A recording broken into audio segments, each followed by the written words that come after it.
Hello, everybody. This live stream is made possible by my YouTube channel members, Patreons, and super thanks donors. So thank you very much for your support. I am Bill, the company's expert, and welcome to Side Hustle Ideas, where we are going to be talking about your business idea today. And of course, this is the live stream where we talk about entrepreneurship, and it's an interactive thing. So get in the chat and let me know what you're wondering about, what you're struggling with, what you're hoping to learn, and I will try my best to help you out within the wide world of startups, entrepreneurship, small business, and side hustles. Excuse me. That's what this is what we do today. This is what we do here. God, it's Monday morning, so with suitably low expectations, let's start now. In the chat, I see that someone's already been posting a bit of a story here. I took a screenshot like a moment ago, just before I started, and let's see if I can cue it up here. Here. Okay, so easier just to read off the screen. So Radu Dragon says, hello, Bill. I now have a business idea that's quite specialized and revolves around the universal element of water. More specifically, maintaining and testing the devices related to ensuring our drinking water is kept clean and free from contaminants flowing back into it. So chemicals, gray water, etc. I have now completed the training and certification required for one to inspect and test these devices, and are now thinking of pursuing this business venture for myself. Where do you suggest I start? Okay, that's an excellent thing to start us off. Thank you very much, Radu, for sending that in. There are 9 of you here. Thank you for being here. Hopefully, you will get some value from this. So, Radu, you bring up, a great little point here. Now, obviously, what you have suggested in your little sort of abstract there, that's something that's good. That's something that is needed. That is something that people in general will pay for and value. Okay? So that's great. Now, you see, the thing that, in my experience, a lot of people that are pitching business ideas, right? Like this is called side hustle ideas. So we're talking about ideas for, a business entity, essentially, something that's going to make money. Is that there are 2 separate parts to this. Okay. The first part is the thing that you're doing. Okay. In your case, water, right? Water purification, water device inspection and auditing, that kind of stuff. The first question is this something that people need? And the answer is a resounding yes in your case. No, I don't think anyone's going to dispute that this is something that A, is out there, B, people instantly recognize the need for this, okay? And C, there's no real doubt that people would pay for it. Okay, so that's great. Your idea in itself is good. Okay, but so you've got the first part of 2 down. Okay, now I can't tell you how many times I've sat through pitch ideas from students and would-be startup founders and this kind of stuff, where people try to sell me on the idea based on the fact that it's currently out there in the world and a lot of people are making money. It's a thing. It's known. It's expected to grow and be more important, as we go into the future. So that's great. I have no issues with the concept or the idea in itself. Okay. Now we come to the second part. Okay. The second big question that you have to answer. Okay. This idea might be good, but can you make it work in your situation with your assets, what you have at your disposal, your learning, your network connections, your abilities? Can you make this idea work? Okay. Like, for example, someone could pitch an idea and say I have this idea to go build houses and make money. Okay. Now, in order to convince you that they should invest in you, they sort of argue that, people need houses. houses sell for a lot of money. You tell people that you sell houses, they instantly know what you're talking about. They instantly realize why they have to pay a lot of money. They instantly realize that they have to pay market price, which can be profitable to be in the housing business. Yes. Okay. Housing is a thing. People can make money in housing, but can you make money in housing? Now, it turns out that, you don't have any startup capital. You don't have any money.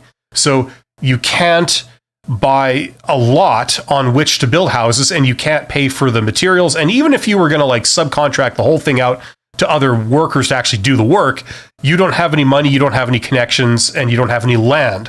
So even though housing is a thing, the answer to can you succeed in it, with your current plan is no, right?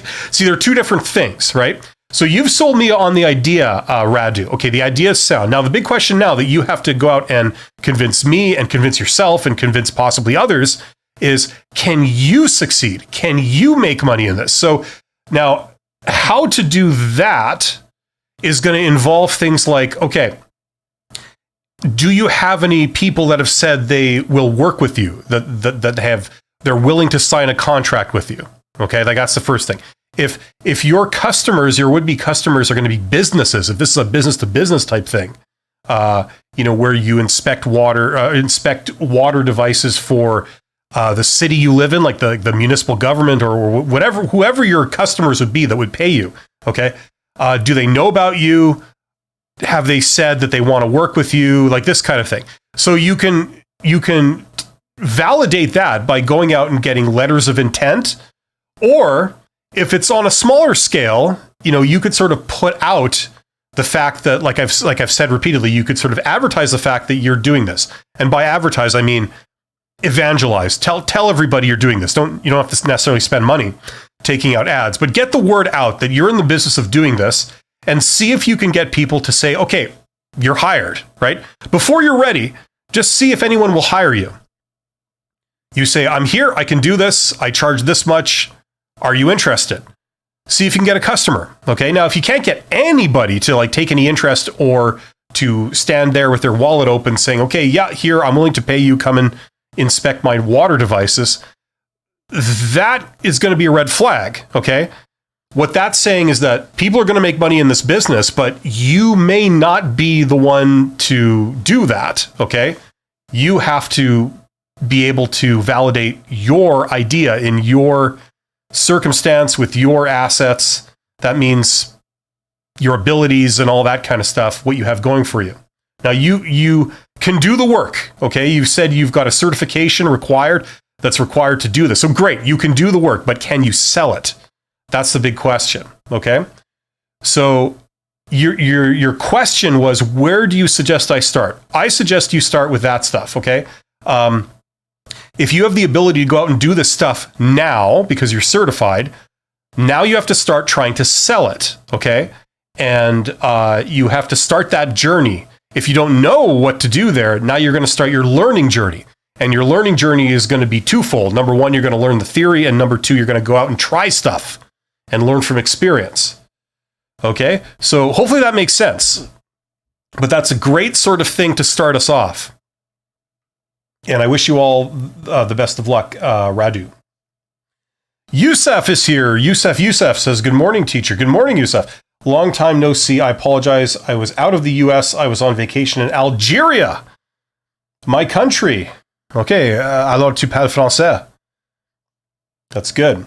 As I understand it, Algeria is not a dominion or a colony of France. It is France. That's my understanding. Am I getting that right? I could be wrong on that. That was my understanding. Yusef, I will watch all your videos I missed. Wow, that's dedication. Well, listen, thank you, Yusef. That's very gratifying to hear, and hopefully you're getting value out of this. Let me know if you have a specific question that I can maybe help you with. Sai Channel says, sir, I respect you. Well, thank you very much, Sai, and I appreciate you being here. Ant Johnson, I think I'm leaning toward a middleman business model or B2B. Okay. I did a video a long time ago, a couple years ago, on this channel that I got a lot of flack for. I believe the title of the video was "Don't Be a Middleman," something like that. a business model that doesn't work or something like that. And I would get a lot of comments from people that would sort of, say bad things. They would say like, you're an idiot, you don't know what you're talking about. But it's clear that they hadn't watched the video because they think I mean something other than what I was talking about. So what I meant in the video, what I was saying in the video essentially was, I've dealt with personally a lot of would-be entrepreneurs who their whole business plan is they're going to pay everyone else to do the work for them. So they have an idea, okay? They're going to pay other people to create the product or service for them, okay? And then they're going to pay other people to sell the product or service for them. And their role is simply going to be, I get the money, I get loans and whatever, and then I divvy it out and I coordinate between all these people, right? And I was saying in that video that that's not a good plan, okay, for a variety of reasons that I have never ever seen that work, like on a small scale. Maybe if you're Elon Musk, maybe that it's a different story. But if you're like on a small scale, you're an individual, you're trying to start up a small business venture. I've never ever seen that work for several reasons. And I've advised people, do not do this. And then they've gone ahead and they've done it and it's failed, right? That's where value-based pricing comes in, by the way. If I tell you not to do something that goes out and costs you $50,000 then fails, should I charge, is the value of my advice $50,000? Anyway, so that's what I meant by middleman. Like, that's your role within, your little business venture. You're the middleman. You're the coordinator. You're the person that goes between the sales and marketing department and the operations and supply chain department. And then you interface with the accounting and all, and the finance side, all that kind of stuff. It's like, you're the middleman. You're the person that coordinates the whole thing. It's like, nope. But if you're talking about a middleman in a supply chain sense, okay, because middleman is a slang term. It's not an official term. But if you're talking about in a supply chain sense, you are a broker of something or something, that can definitely work if you do it right, if you add value, okay? A common thing in business is that a lot of companies that are in the business of being, for want of a better word, middlemen, they don't realize they're middlemen, and they don't realize that it's actually possible to add value. They think like, oh yeah, I buy from a wholesaler and I sell to, distributors or, whatever they do, or I sell to the end user. I mean, what's the value I can add? It's like, well, there's a lot of value you can add. You can provide consulting. When they call you up with a technical question about your products, you can answer them. You can have knowledgeable people that will then make a recommendation to them that will help, their business as much as yours. And then you can charge a little premium for that. And sometimes people will pay the premium for it. So the best customers, the ones with money to spend, will pay the premium if you deliver value. So, yeah. Okay, oui, je parle très bien français. Excellent. I speak French. I speak quoi? French, yes. Good. That's awesome. You are obviously a very cultured and refined individual, and I approve. Radu Dragon says, thank you for your fantastic advice. Well, you're absolutely welcome, Radu. Yeah, like the devil's in the details, like how, like the water thing works. Okay, you don't have to sell people on the idea that one could make money in this business. So great. What you got to do now is going to be all specific to you. Can you make money in this business, right? If you say I could get this many customers, okay, let's see some evidence of that, right? Not in a nasty, condescending way, but in just a way to prove it to yourself. Go out and get proof of that, right? A lot of people who come from operations, they come from technical areas, right? They tend to think this way. I have the capability of doing this, therefore I will make $1 million. It's like, no, it doesn't quite work out like that. If you look at the real world, you see there are a lot of people that are highly qualified in various things, but are they rich? No, some of them are really struggling. And often it's because like, okay, you have the skills and you have the abilities and all that, and that's great, but you don't know how to communicate that. You don't know how to sell that. You don't know how to persuade people that they should hire you. And it's really not that hard. A lot of it is just communication, just getting the word out to the right people. Out there right now, there are people that are looking for someone to inspect and certify their water equipment. Okay, piping, that you put under the ground, like construction related stuff, building related stuff, real estate, building, property management stuff, end user stuff. There's all kinds of people out there right now that are looking for someone that has what you have. Wouldn't it be great if right at the moment when they realized, I really need to get someone to inspect and audit all my water systems and make sure they're up to code? Wouldn't it be great if at that moment they became aware of you and you communicated to them exactly what you needed to convince them that, oh, this person is good, I should check out this person? That doesn't necessarily mean price. That means they provide the services. You provide the services that they're looking for. If it comes to little annoyances with the job, like the problem is people never listen to me when I tell them come in and do this. They always come in and do a bunch of other things, and it's annoying, and I have to argue with them afterwards. Whatever it is, it's a sticking point that would give you an edge. Imagine if you knew that and you could communicate that to them at that moment. You'd be a shoo-in, right? So it's about discovering that kind of stuff. What does that entail? That entails talking to the people in that business that will make these decisions of who they get to inspect their water equipment, right? So you got to hang out with those people. You got to find out who they are. Find out, like specifically, which are the companies or whatever, which are the individuals within the companies.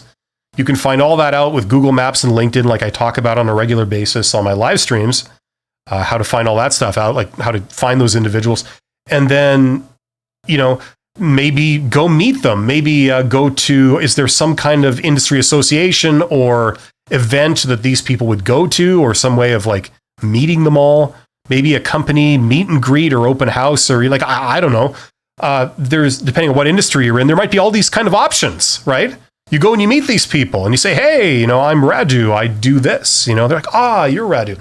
Okay, great. And you talk to them about water, like, what's your biggest annoyance about, your water equipment? Like, what's the issue that you always have, and then they tell you, and then you are, armed with this knowledge of like, okay, this is what people care about. So then I go and I sell myself on that basis, right?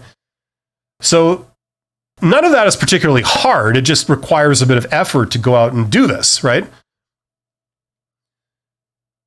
Sometimes you can do it all remotely from your computer, communicating, just with messaging or whatever. Sometimes you have to go out and physically meet these people, right? And if you're going to consumers, like the general public, it's a whole different ball game. You don't have to go and meet people and you really get to know them. It's a bit of a different thing. You sort of put out a value proposition that strikes a chord with people, right? So you get to know who are the types of people that would be interested in this and where do they all hang out and how do you reach them, that kind of stuff. Amy Tango says, I've thought about being a life coach.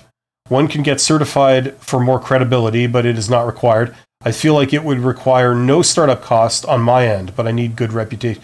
But I need a good reputation first. You're absolutely right. I mean, I don't know much about life coaching. I'm not a life coach. I've never hired a life coach. But I've heard the term. I know there's people out there that do that. So what I think about it is absolutely immaterial. The question is, can you make money with it? And would you enjoy doing it? Now, from what I understand, a life coach is, yes, it feels like there's nearly zero startup costs. It's like HR. All you need is a desk, a phone, a PC, maybe, like a computer, right? It's a consultation type thing. So you don't really need a lot of, a lot of assets. You don't need to buy a lot of stuff to start this off.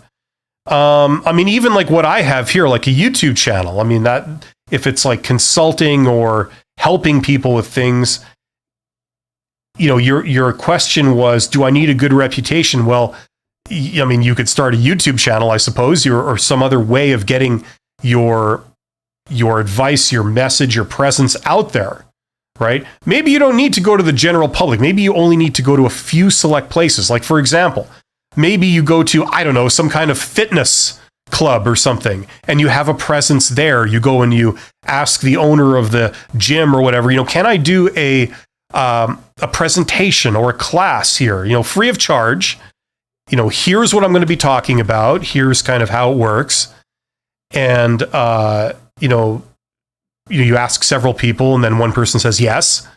So you do that. Maybe you film it and, you go directly to people and say, here, this is what I offer. These are what the results can be. If you hire me as your life coach, I can help you with this and that. And this is what I've done. And this is what I know. And, this kind of thing. Yeah. I mean, go out and get answers to some of these specific questions. Like, how do you get the word out? What's the selling point? Usually the selling point is, what's the result? So if I hire you, what are the results that I'm likely to see, right? Okay, so figure out all that stuff if you haven't done it already, and then start. The great thing about if it costs no money to do, then there really isn't any excuse for why you can't just start now, right? If this is an idea, you're thinking, maybe I could do this, well, let's find out. Go out and take the first steps. Decide on a selling point, decide on, if there's, some kind of branding, like a name or whatever, whatever other than your own name. Like, what's your tagline? What can you do for people? Figure all that stuff out and then go and start getting the word out and see what the response is. Now, sometimes, a lot of times, you're going to have to tweak that based on the reaction you get. You find that I thought people would be interested in this, but it turns out that 90% of people are actually not interested in that. They're actually interested in this other thing that I could maybe do for them. So maybe I'm going to use that as my selling point instead. Right? So get out and start getting the word out, getting feedback from people, put your proposition in front of people and see what they say in some way, shape, or form. Youssef says, correct, except that Algeria is an independent country. We are not a part of France. We gained our independence in 1962. Algeria is the largest country in Africa. Yeah. Yeah, I know about Algeria just from the World War II kind of stuff that happened there in the desert. Yeah, and some of the recent stuff that's been going on there. But that's good. I lived in France for 7 years, visited Finland, Iceland, Italy, Spain, Sweden, Norway. I speak Arabic, French, and I need to improve my English. Okay, well, that's good. You're well-traveled, and travel broadens the mind. It's not just an expression, it's true.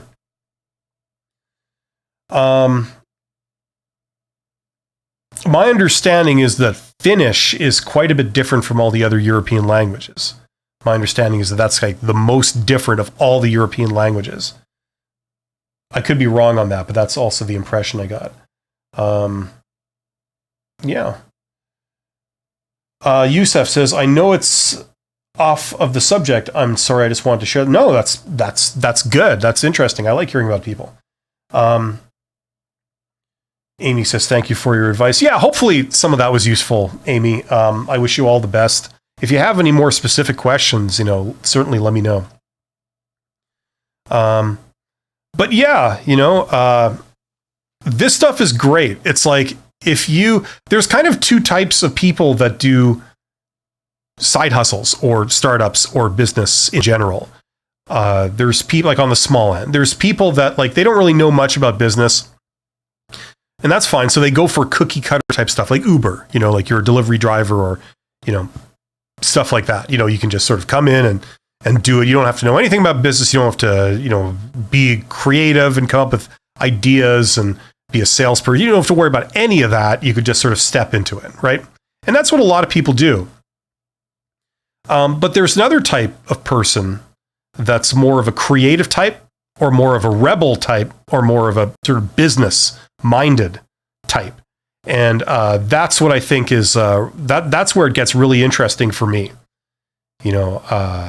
because that's where you have a lot of power, to go your own path in life, to do something and to turn it into a money-making venture.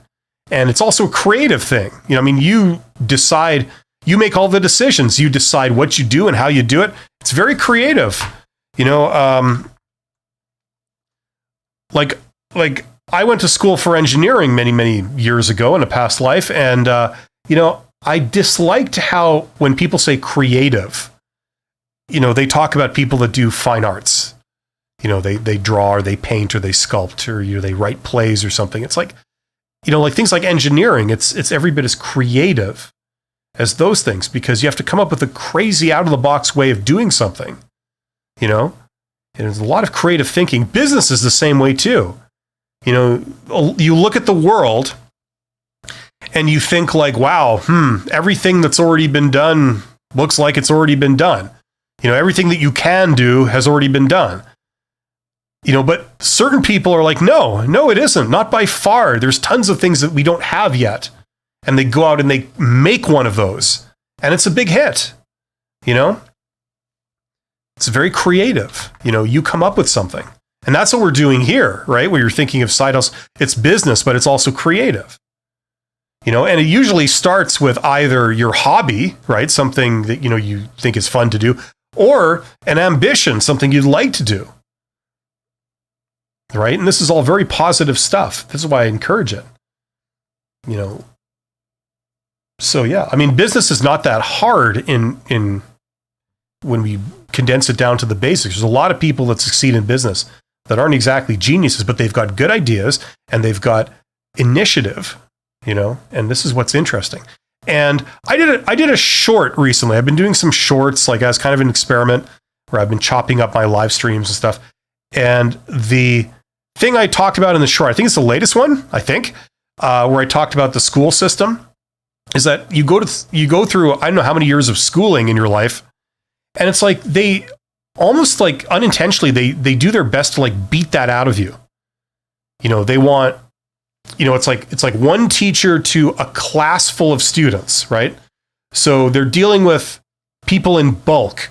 So they want everyone to conform. They want everyone to follow the rules, to seek approval before doing anything, so they can be controlled and it can be managed. I understand perfectly.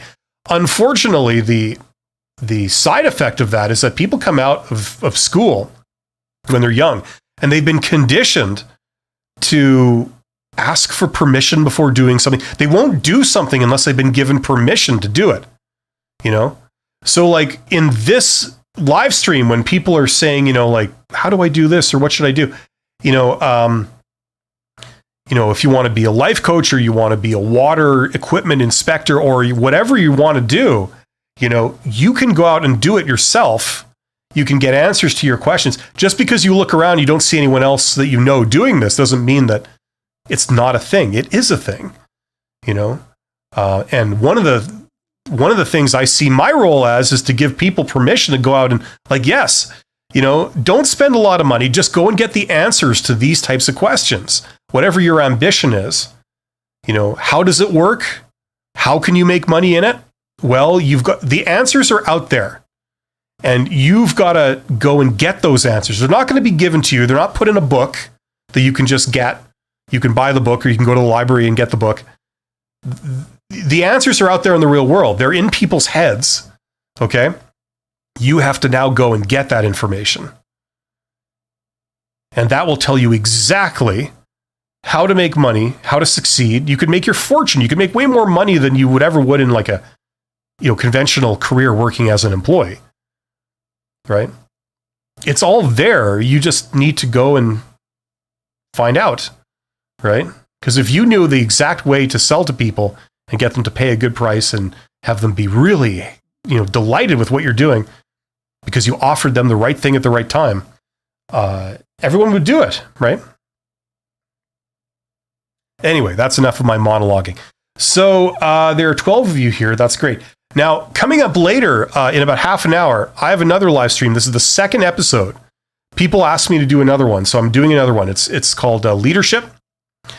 And I'm actually really excited to do it because this is more my core competency, where we talk about upper levels of management, what people do, how you do that job, What are some of the concerns, the issues that you encounter, and all this kind of stuff. Anything to do with sort of like higher level management. So that is coming up in half an hour. So if you have any interest in that, stay tuned to that. I'm not getting a ton of questions, so unless someone asks something in the next sort of 30 seconds, I'm probably going to wind this down soon. But regardless of whether I do or not, thank you for the people that have been here so far, that have participated and are listening in. You guys are awesome. I'm here to tell you that, if you have ambitions or dreams of doing things, maybe things that you didn't go to school for, but things you're interested in, maybe there is no school for the thing that you want to do, right? That's very common. You can do it. You have all the resources at your fingertips to do it. You have all the abilities you need to do it. It's just a matter of learning how to use them. For anyone who does want to learn business, in case you haven't seen it already, I do have some courses here. So this is the course I have for learning business, the $100 MBA. So check that out. What that is, it's a self-study program, like it says. So you basically get the same outcome as you would if you took a brick and mortar university MBA that takes 1 to 2 years, right? Is that a bold sort of claim? Yes, but it's absolutely true. The reason why it's true is because essentially I give you a reading list and you order the books, the same books that they use in high profile university MBAs like Harvard Business School, and a lot of others. I've read all these books. They're really good. In some cases, they're the industry standard on learning that particular topic. It's the same books, the same material you'd be learning in university. Okay, the only difference is that you're ordering the books, sometimes for very cheap, and you're reading them yourself. And it's great because you can skim it if that's all you want to do, or you can go really in depth. Okay, and I provide videos, I guide you through each of the topics, but you do the learning yourself. So if you're interested in that, if that sounds like something you'd like to do, it can be a very cost-effective way to learn business if that's one of your goals. So check that out if that's kind of if that's your bag, if that's your kind of deal. Okay, not a lot of questions coming, so that's probably good for today. I will be back in about half an hour with the leadership live stream. So tune into that if you're interested in learning that. Thank you so much. You guys are awesome. I wish you all the best of luck and success in your entrepreneurial ventures and side hustle ventures. Thank you. And I will be back next week with another episode or installment of Side Hustle Ideas. Thanks and take care.